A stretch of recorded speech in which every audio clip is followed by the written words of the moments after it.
Water crisis is becoming evident all over the world. Water level is receding at a very fast rate. Within last 50 years, it has receded from 27 feet to 350 feet. Drawing water from Earth's core is causing huge spaces in the Earth crust. We are constantly digging holes in Earth rocky plates for making tube wells, submersible pumps, etc., which are making these plates weak. So it is a fear that one day these townships or state might get collapsed. So green revolution has made food available to us and food sufficient nation. Irresponsible behaviors of people, industrialization, population boom has worsened the situation. It is quite visible now that the next war would be for the water only. I am going to explain you all the statistics of Central Water Commission Board. In this, we can see that annual water availability is 1.869 billion cubic meters per year. Usable water is only 1.123, while surface water is 690 billion cubic meters, while groundwater is 433. Here are various institutions which help in groundwater management: Central Water Commission, Central Groundwater Board, Central Groundwater Authority, and Central Pollution Control Board.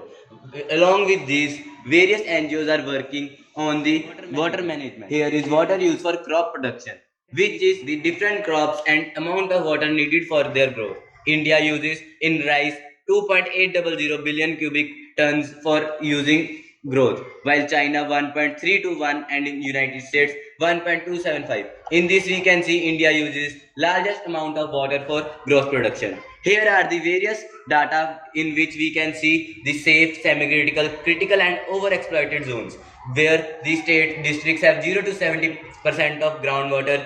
In 1995 there were 92, while in 2011 these were only 71. The 70% to 90%, which are semi-critical zones.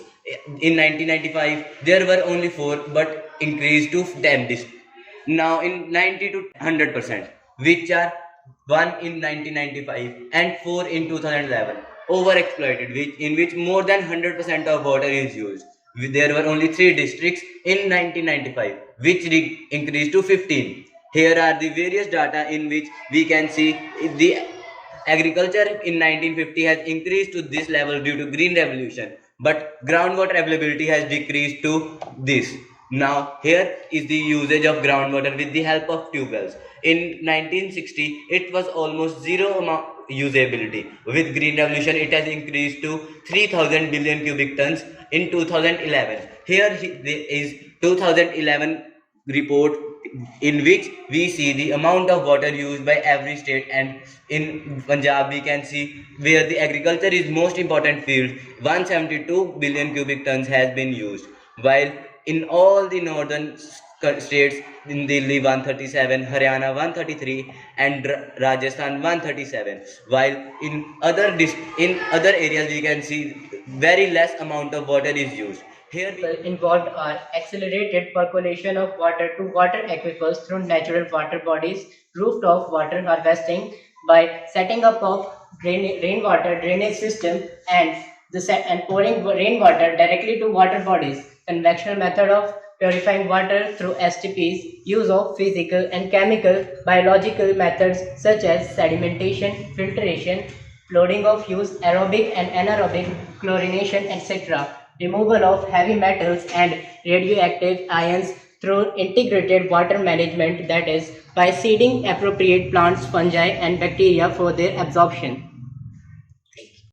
Regarding its applications are accelerated recharging of water leading to the rise in level of water table, keep the rocky plates intact, keeping up the water quality, recharged water does not evaporate and maintains the fertility of the soil. Integrated water management leads to the conservation of biodiversity. Responsible approach and awareness to water resources. No extra space is required. Rainwater management system will reduce the load on sewage treatment plants and prevent the seasonal floods. Availability of natural fresh water free of heavy metal and radioactive ions.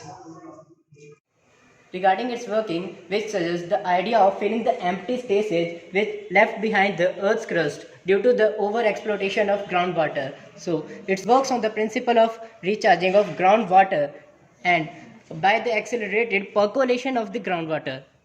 by setting up network of pipes for rainwater collection and their drainage into the groundwater bodies, thus reducing the amount of sewage water to treat it as STPs by setting up of STPs according to the need of the city and amount of sewage produced so that treated water can be reduced effectively. Absorption of heavy metals, ions, and radioactive substances by the appropriate plants, fungi, and bacteria. See, there are empty spaces between these plates. As these will fall, the whole city will collapse.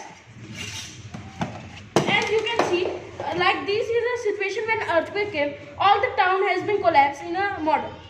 Here is the solution for it, and you can see the last level of the water is left there, and the empty spaces here we can fill with the percolation of the water. And when these empty spaces will fill, we don't have the fear of collapse. The rocky plates will remain and intact. We will have plenty of groundwater, meeting the UN goals of the Sustainable Development Water for All by 2030. Thanks.